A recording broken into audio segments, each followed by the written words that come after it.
I say to them, like, boys, I happen to think there's more to you than like your base instincts. I say to them this, which is like, I think you're more than just being angry, horny, and hungry. Like, yeah, you have those feelings, but there's just more to you than that. And I don't like the fact that our culture and influencers and marketers, you know, and advertisers, they speak to you as if that's all you are. Is a collection of Whopper and beer ads and busty women ads like that. That's it. Much more to you. What are your talents? What are your gifts? What are your character? What's your vision for your life? Like, what are we actually calling you to that's more than just your base instincts? You're with Doug and you're on Sonshine, and I have Daniel Principe with me. And Daniel is a Australian of the Year nominee. He's passionate about youth advocacy. He's an educator and he champions young men and their healthy masculinity here in Australia. Daniel, thank you for joining me today. Thanks for having me, Doug. Hey, look, I until today, I didn't know a lot about you. I know producer Beck has been saying, hey, you got to talk to Daniel. You got to talk to Daniel. So when it comes to your background, how did you end up in this space speaking to young men? That's a great question. Yeah, it is, especially when you look back in your own story and you're like, gosh, I'm so not qualified. I've made too many mistakes. I'm passive, irresponsible, foolish. And you're like, yeah, we'll give someone the right to talk about these things. I think for me, I'm always just aspiring to try and be the most honest person in the room about my own shortcomings, my own journey. And yeah, having this privileged opportunity now to champion young men. As I say to them, just because I'm the bloke yapping in the microphone, doesn't mean I actually have all the answers. Like, doesn't mean I know it all, doesn't mean I am it all, becoming it. Like, I fall short of my values and just continuing to go on that journey. So it's more, I feel like I want to just create this space for them to reflect on who they are, who they're becoming, what their values are, who their mates are. Is that helping them to live their values? That's more the approach than saying like, I'm him and you guys should be like me and I've got it all sorted, you know? It's more like, you know, what matters to you? What kind of young men do you want to be? What values should we hold to? What should we challenge in our culture? And what should we actually champion about young men so it can make it easier for them, their lives, their relationships to really thrive? So that's my sweet spot, and really grateful to do that. No, fantastic. Like, hey, look, it's looking at the media and looking at what you've done. It sounds like you've had a massive impact. So this is some of the stats that came off your website. So your journey so far is 76,000 plus students you've spoken to, 53,000 boys, which is a massive impact just in Australia alone. 8,500 educators, and you've spoken in over 310 schools, which this week you probably added to that. Yeah, a couple. A couple more to that. When it comes to our young people and our young men in particular, what are the biggest issues they're facing today? I think how it manifests is I see a lot of apathy and a lot of insecurity, which can sometimes come across like callousness, indifference, and I feel for them in that regard. So like, that's how it's manifesting. In terms of the challenges, gosh, there's no shortage. And of course, puberty and adolescence has been hard for every generation. I love asking adults, you know, anyone who want to do puberty and adolescence again and and do it with a smartphone in your pocket? I've asked that question 10,000 times, still waiting to get an affirmative answer to that. So we know it's clearly more challenging for young people and for boys and for all young people. Realistically, I think it's just there's so much noise and mixed messages and endless distractions. And quite often I think, you know, what's encouraged isn't necessarily the very best of who they are. So I think what they hear loud, what they punish each other for can sometimes actually be the best elements of being a young man. And they tell me that flat out, that, you know, them being decent, kind, loving, courageous, respectful, they're going to cop it from their mates for that, or the other bloke sitting in the class or the back of the school bus. And that's always happened. I just think now it doesn't stop. Like, I don't know about you, Doug. My first phone was a Nokia 3310. I got bullied a lot, but once I got on the school bus home, like, no, contact me. Yeah. So it relented, and you could then kind of recalibrate, reset, go about other things, go play footy, go do whatever it is you want to do, and not have that noise and people trying to drag you down or distract you or misguide you. So yeah, there is a lot. And I guess I say all that if nothing else to say, we need to be curious and have empathy for young people. No, we just have to be curious, like what's going on in their lives, because like they don't raise themselves, which seems like a manifestly obvious thing to say, right? Like none of us raise ourselves. People are still trying to help raise me, you know, right now, like to be a good man and like to live my values. But, you know, like it's obviously such a flippant thing to say, but it's true. It's like we actually have to help them and guide them. We can't just sit here being like so shocked, like you did what online? It's like you were online all night. It's like, well, that's exactly what big tech wants. That's exactly the culture they're living in. So it's our role to jump in and make it a bit easier and make their path a bit straighter. How do we do that well? Yeah, I think again, it starts with like being curious about where they're at, what's going on for them, what matters to them. I think for boys especially, we have to dismiss this idea because sometimes they think, oh, Dan's coming in to talk about masculinity or relationships or consent or this or that. We're in trouble. We're being punished. We're in trouble for being boys.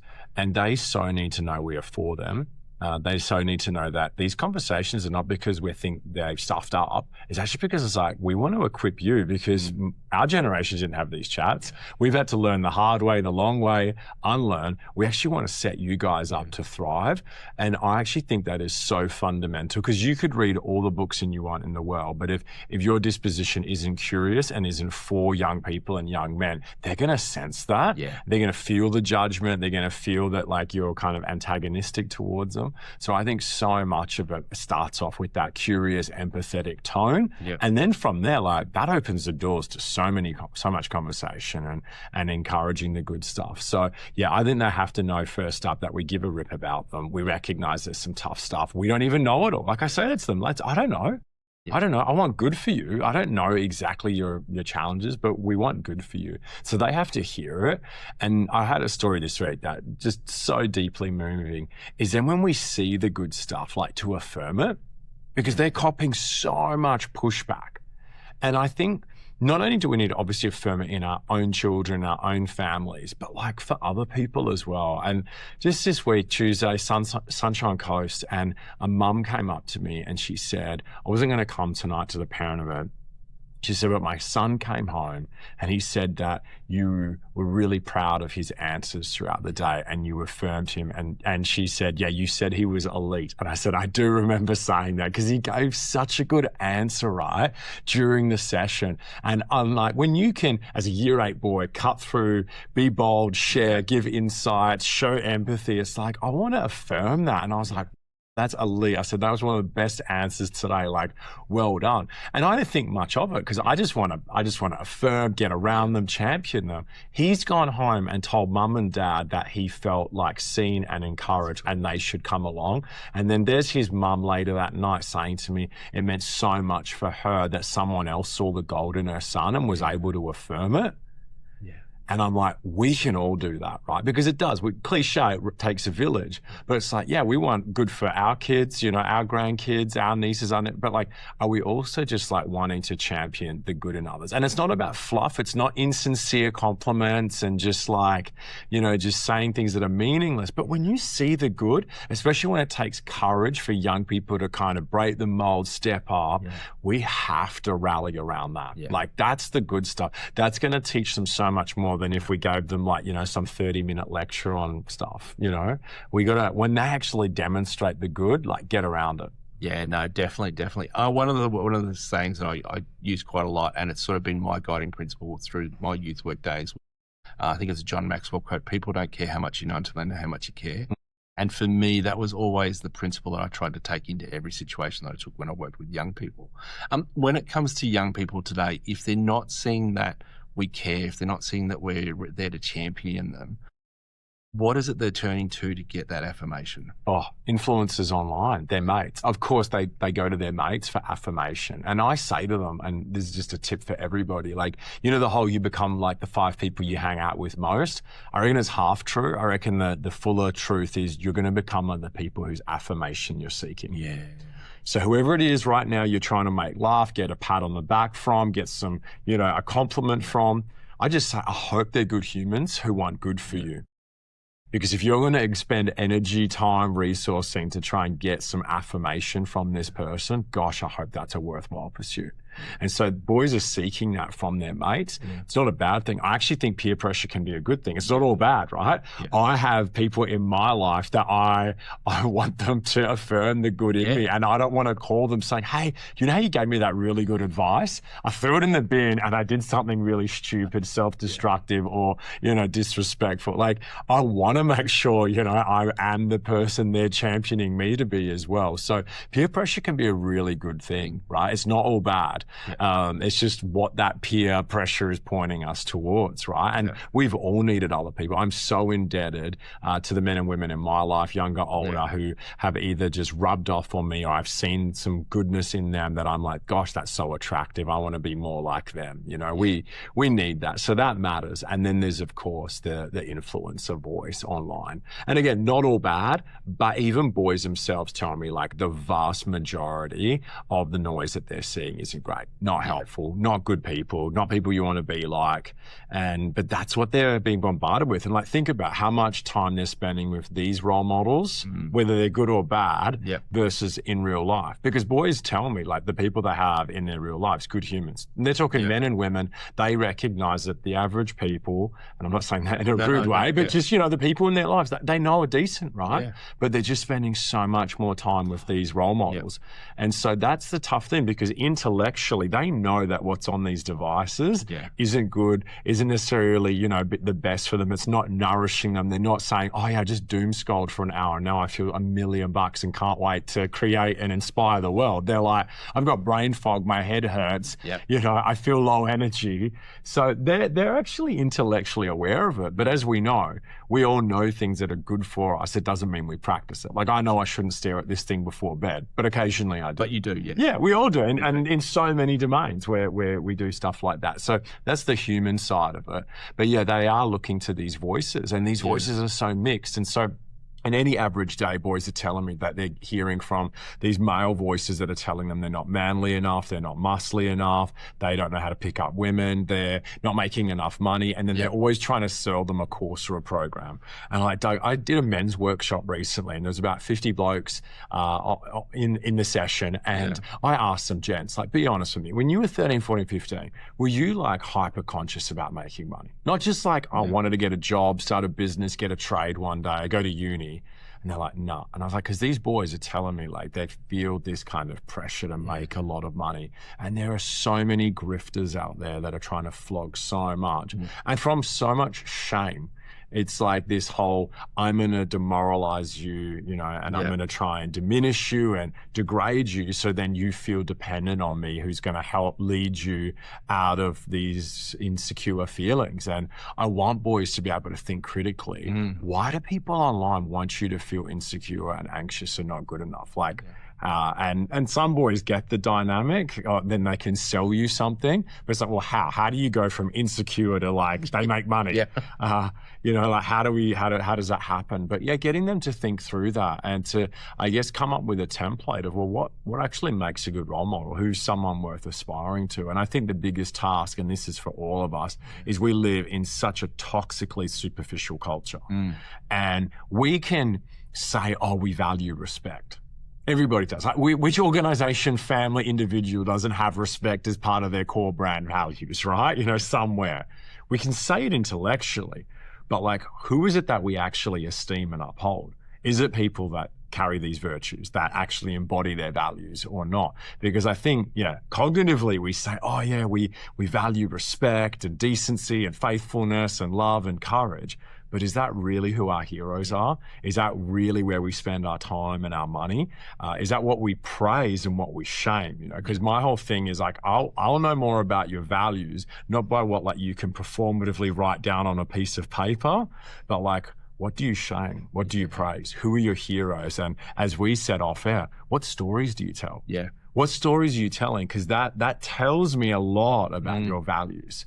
And I think that's where we've got mixed messages as a society, because everybody says, oh, for the most part, we all agree on what are good, decent values. We probably should probe and define them a bit more. Like, because when you say respect and I say respect, well, we're talking about the same thing, you know? But then, is that what someone would discern from our lives? Because boys are watching us and they're watching these people online. They're seeing what gets celebrated, which is more people who are tough, and tough in a way that I don't define toughness, usually in terms of cruelty or callousness, degrading others, money, cars, hookups, women, you know, that's kind of what is getting idolized in our culture. So again, we've kind of like, this is what we say we value versus what actually gets attention, sells papers, gets clicks.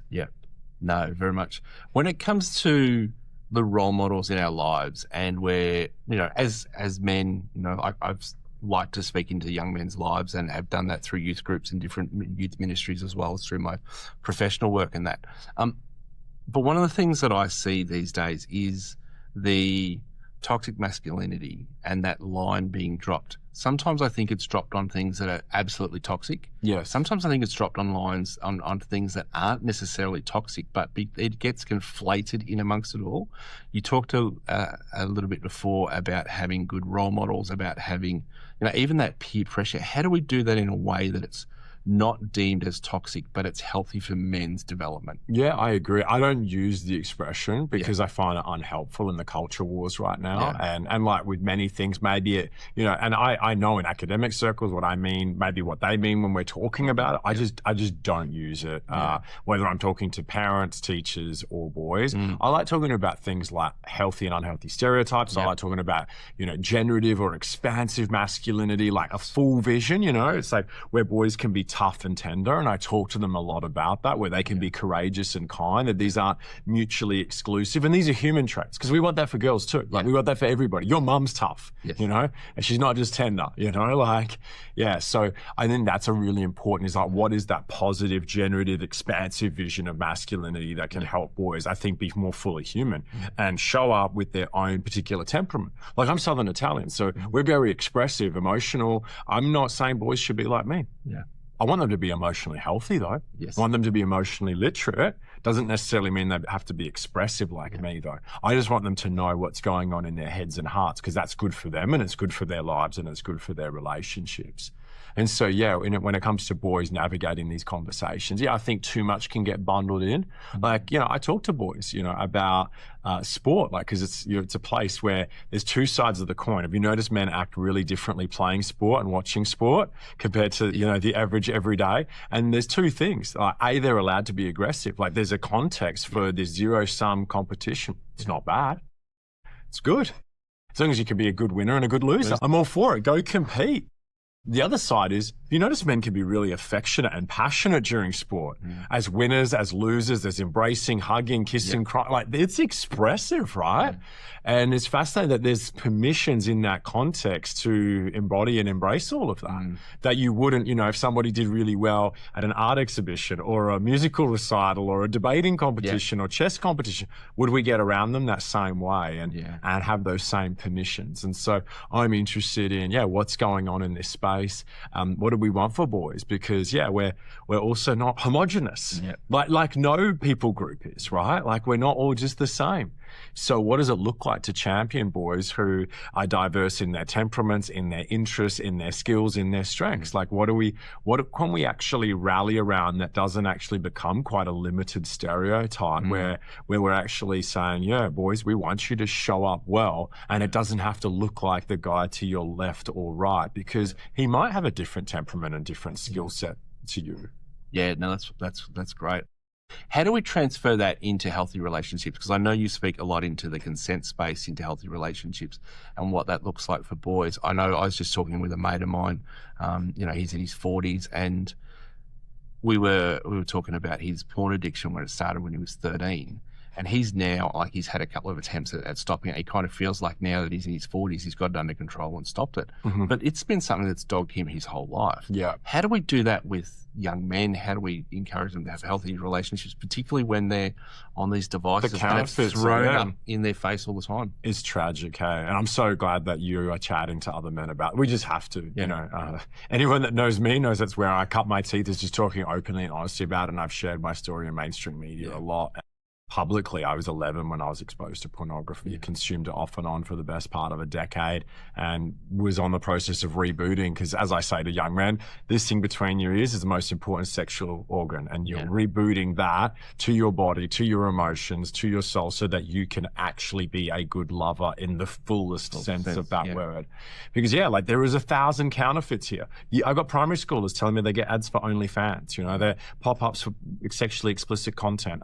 Now we've got AI chatbots. And of course, that's never going to reject you, disown you. It's always going to be there for you. It's a counterfeit. And I am not judging people that use it. I mean, the bloke who was already married to a real woman who then proposed to his AI chatbot, like, that gives me the ick, and I want to be able to say, like, mate, get help. Yeah. But like, I want to have compassion and empathy as to like, clearly we're in a time where lots of people are actually talking to these things. Yeah. And I ask boys, like, let's be compassionate, let's be curious, like, why might that be? You know, let's not judge, let's be curious, let's be compassionate. And it's like, they're lonely, they're scared of being judged. Yeah. You know, like, if they open up to a friend, that could become gossip, they could be, you know, they could be made fun of. And you're like, yeah, isn't that sad that people don't feel like they actually have friends, loved ones, close confidants that they can talk to, so they're going to this chatbot? Yeah. I mean, and that's just one piece of this puzzle, let alone, as you said, the sexually explicit material that, again, gives a counterfeit, and, you know, it gives this false sense, and it removes the possibility of genuine love. Because, of course, love is risky. Love is vulnerable. You could get hurt. You could be rejected. And we actually need men with chests. And if you know the reference, I'm obviously pointing to C.S. Lewis when he talks about that, like, that you can live fulsomely. He's talking about men with heart, you know, like men who can actually show up wholeheartedly in life. And part of that is you risk. You could be hurt. To love is to be vulnerable, and you could be hurt. And we just so need to equip not just boys, but let's be honest, all of us for the excitement, the joys, the vulnerability, the risk of that. And that's not just romantically, right? Yeah. Like, we should love our friends. We should love our families. You know, we should show up fully for them, even if they can't, you know, and that's the real measure of our love. And I think, yeah, these devices, sadly, and it's not the boys' fault that they're in the time of, what is it, 97 to $120 billion porn industry, makes up goodness knows how much of the internet, you know, what percentage, you know, they're getting pop-ups, they're seeing this years before their first kiss. For girls, it's a couple of years, but boys, it's 3 years. It's like, this is an unfair fight. And it's unfair for the parents and caregivers trying to wrangle this. Like, it's huge. So we have to have empathy and compassion for this, you know, and not shame people, you know. We just can't. Yes, I think it is harmful. I'm nearly more outspoken than anyone in Australia on its harms. But I have to humanize the person, you know, and they need love and they need care, and to get to the root of, like, why, what need is this meeting? What are we trying to cope and soothe? Because let's be honest, as humans, we cope and soothe in lots of different ways, and we just got to be honest about that and be real with that. But yeah, that is part of the terrain for boys, and it's an unfair, toxic mix that they are trying to wade through as their, you know, testosterone levels have increased, as obviously their brain's still developing, and they have so many different distractions and temptations that they're trying to wade through. And it's, you know, this is known as limbic capitalism. It's trying to hijack their limbic system, which is what pornography, social media, gaming, and gambling all tap into, that endless rewards, which our brains, like, they're wired for it. Yeah. And so it is tough. And I try to help them make sense of the brain science around it, and then to think about where they could be going to get healthy hits of dopamine and finding meaning, and, you know, trying to make it easier. Because I do feel like they're doing life on, like, hard mode, whereas I feel like I did it on easy mode. Yeah. Yeah, when it comes to young people, like, and young men particularly, because that's the core of who you talk with. But what are they telling you about the relationships with their parents and how their parents are interacting in that space? Is it something they find it difficult to, like, parents, caregivers, to speak into and to connect with? Yeah, I think there still feels like there's a bit of a chasm, and I hear it more from the parents' side, that they just feel like their kids run rings around them when it comes to tech, and, like, what are they doing? Haven't heard about this. And that's why, like, my parent community events, I'm just trying to, like, bridge that gap, dial down the anxiety levels, dial up the empathy levels, and just help them make sense of their young people's worlds. And even if you don't know the latest trends or the latest memes or the latest brain rot jargon, like, if you actually just, again, care and give a rip, like, that'll come through, whether you understand. Because I can't keep up with the trends, you know? It's like, and to be honest, neither do they. They use words they don't even understand. I asked them, what does that even mean? They don't even know, you know? Like, so, like, whatever. But yeah, like, let's try and, like, lean in, be curious. And that's more the biggest thing is, like, yeah, like, it is a chasm. The world, we're realizing how wild the West is right now online. And so there's no judgment. I think as a society, we've been kind of duped a little bit, because we just thought, oh, my kid's just on YouTube Kids. Yeah. And do you know what's on there? You know?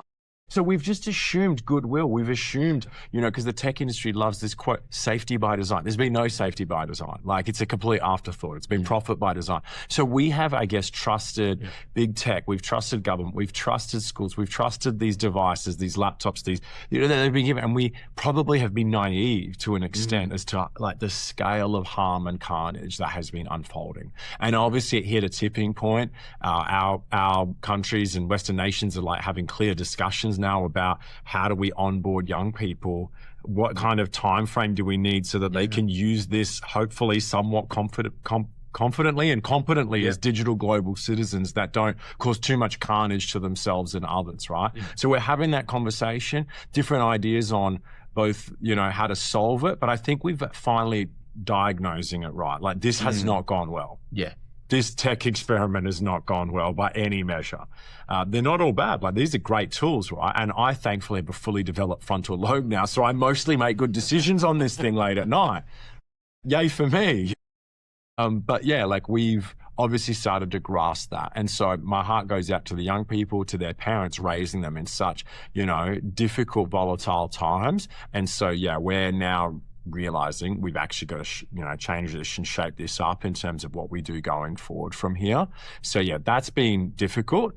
We're still going to always have to equip them to be critical thinkers, to be people who have empathy and care for others, to be able to engage well with others in real life and online, to develop the soft skills that they need, to think about what will AI never be able to do. So you should probably learn those skills, those human skills. Yeah, no, definitely.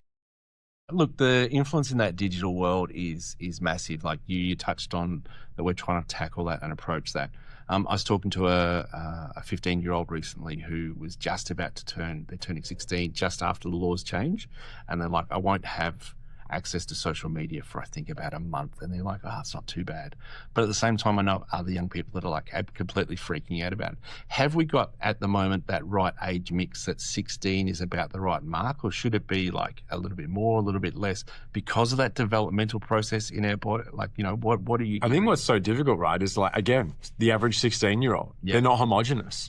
And girls' brain development is fractionally ahead of boys' brain development. There's people writing about that.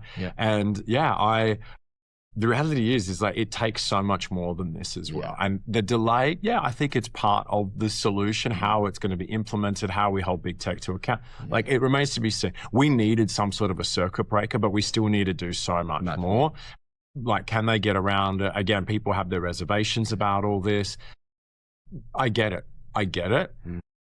I'm curiously hopeful and optimistic, because I just feel like the average parent was saying we need to chop. And I can imagine teenagers might be a bit anxious as to what this looks like, and what's this going to limit? Is this going to impact their freedom of expression? Is going to impact, maybe some of them even have businesses or platforms where they're doing good things online, right? It's not all bad. Like, they could be demonstrating their art. They could be running a business, some of them, so it is a bit more complicated. I fundamentally agree. We needed to do something. And especially because I ask young people, like, generally, how do you feel about tech, right? And like, they're like, we struggle to regulate. They're telling me they recognize it's harmful. I'm not saying that therefore means they want to get rid of it, by the way. That they themselves realize this is just absolutely overwhelming us, and they're losing sleep over it. They're not sleeping. It's inviting so much harm. And so the question is like, how do we address that? Because nothing that we've done so far has mitigated this. Like, we've got earlier and earlier ages of exposure to pornography, more young people being catfished or having predators contact them online. So guys, what's the solution then? And I'm not saying this is it, but it's like, well, we've needed something. And young people, to me, recognize that this, like, intellectually, cognitively, they say that these spaces are harmful. They're not sitting here going, oh my gosh, this is just the most nourishing, heartening experience I've had. This makes me want to go out and create and inspire and be inspired. They're saying it's sapping. So that's where we're at with this. And obviously there's other conversations to be had about, where do we block the harm? Is it at the service provider? Is it at the website? Is it actually at the device level? Is it at, what are the parental controls around this? The reality is, I think we all need to be more intentional. I think parents need to think about device agreements. that irrespective of whether it's a smartphone, dumb phone, tablet, computer, we need to have family tech agreements and think about that grow with the children, that have got both rights and responsibilities, intention. Yeah. And what it's actually about, because there's no silver bullet, is actually just parents having engaged intentional chats with their kids at different ages and stages. Like, I think that is just so important, and keeping those lines of communication open. Because I hear so many small and massive disclosures from young people who, when I ask them, have you told a trusted adult? Sadly, too many of them say no. Yeah. Because they think they're going to be in trouble. They think they're going to have their devices taken off them. So we have to find ways that ultimately the well-being, safety of children, and keeping those lines open where they know mum and dad or parent trusted kid loves them so much and is on their side. Because when you've mucked up or seen something stupid or want to unseat, like, you feel a lot of guilt and shame. And so we have to go above and beyond to say to them, like, no matter what, like, I love you.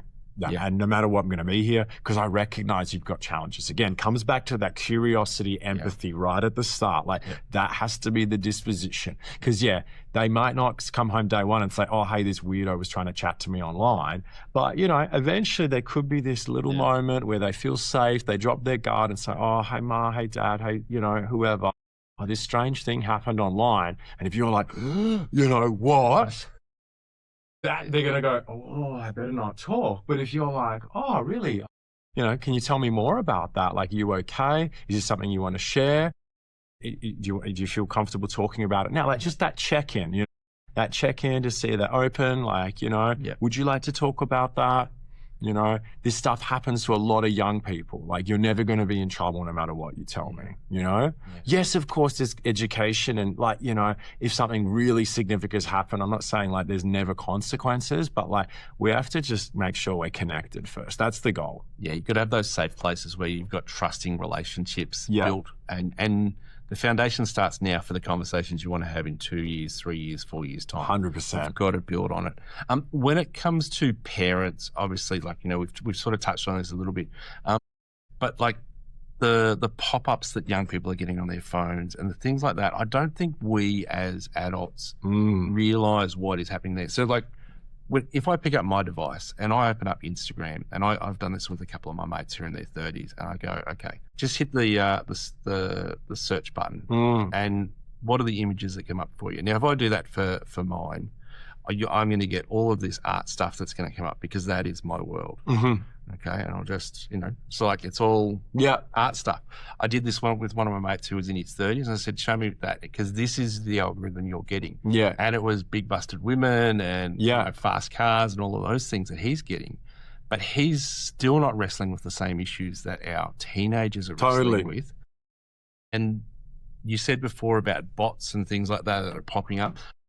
What's happening in that space, just to give our parents an understanding? So primary schoolers that I speak to, year 4, 5, and 6, they're getting gambling ads in their online spaces. If they go to free gaming websites, free streaming websites, they're going to get the pop-ups. It's like for adult dating websites, they're going to get pop-ups that are like, hi, I'm Sarah, I'm 3 Ks away, we can hook up tonight. Meet single mums in your area tonight. And they all lose it laughing. More the year 6, 7, 8s, like, but because they're like, oh, that's happening to me too. This kind of stuff. I heard one story. I was at a Catholic school up in Cairns, and one of the boys, I think year 8, year 9, and he said that he was in RE class on some Bible website and got like one of these pop-ups there. I was like, that's a new one, right? Like, that's a new one. So, like, it is a Wild West out there. Like, most young people, and this isn't because, and as much as parents, caregivers can hear this, like, your kid is a beautiful human trying to do their best. And them seeing violent, sexual, racist content is not a reflection of them, and it's not a reflection of you as a parent. It's a reflection of billion-trillion-dollar industries that are filled with harmful content that have no regard for your children's well-being in their relationships. Like, that is the world that they're in. There is so much racist content. I don't ask boys, have you seen any racist content? I say, have you seen any non-racist content on Instagram this week? Okay. Yeah. Because it's just bombarded with it. That is just the world that they're in. And yeah, it's a tragic reality. And there's, endless distractions, endless sexual content, just preying on their base instincts. And that's what I say to boys. And it's a bit clunky, but I say to them, like, boys, I happen to think there's more to you than like your base instincts. I say to them this, which is like, I think you're more than just being angry, horny, and hungry. Like, yeah, you have those feelings, but there's just more to you than that. And I don't like the fact that our culture and influencers and marketers, and advertisers, they speak to you as if that's all you are. Is a collection of Whopper and beer ads and busty women ads. Like that's it, you know? Like, yeah, you might have desires. You're human. Hey, but there's so much more to you. What are your talents? What are your gifts? What are your character? What's your vision for your life? Like, what are we actually calling you to that's more than just your base instincts? And so, that's where, like, I hope listeners, and because the boys get it, like, I do this work because I hold men and boys in really high. And I think for too long, and probably 2-3 generations, I feel like we've accepted lower and lower standards for men and boys in terms of their character and decency, and I want to challenge that. I'm like, like, you're a boy, you're going to make mistakes. You got testosterone, your brain's still developing. No one's expecting you to be perfect. I just don't know if we get anywhere by like really lowering the standards and not calling them higher and championing them and trying to encourage their potential. Yeah, I love that, the standards and calling them higher. Feel like sometimes in the roles that I've done in the past, we haven't held our young people to have any expectations, which means that they just do nothing, or they do, and they get away with whatever they want. Whereas if we hold them to a healthy expectation and a healthy standard, then sometimes they'll aim for it. I want to achieve this. Totally. I want to set the scene that you've set for me, and I think that ties into the word you said, vision, before. Sometimes I think we also get into that space where we don't have vision for our life. We don't have vision for our relationship. We don't have vision for the things that we're doing in the current moment. If there's no vision, or where there's lack of vision, people, there's the proverb that says, people perish or they wander aimlessly. How do we see that playing out in people's lives, our young people's lives, through devices? How is that affecting their mental health? If they're not feeling hope, they're not feeling direction, they're not feeling vision. Yeah, I can somewhat relate to that in the sense that I see young people, and as long as they've got one thing that makes them come out, one young lady, it was just BMX biking. This week I had a group of young pups in year 7, it was dirt bikes. And even though we didn't talk anything about dirt bikes, they come up to me after the session to talk about it, because that was enough for them to have some skin in the game, to be alive, to want good, to be a good mate. Like, they cared about something.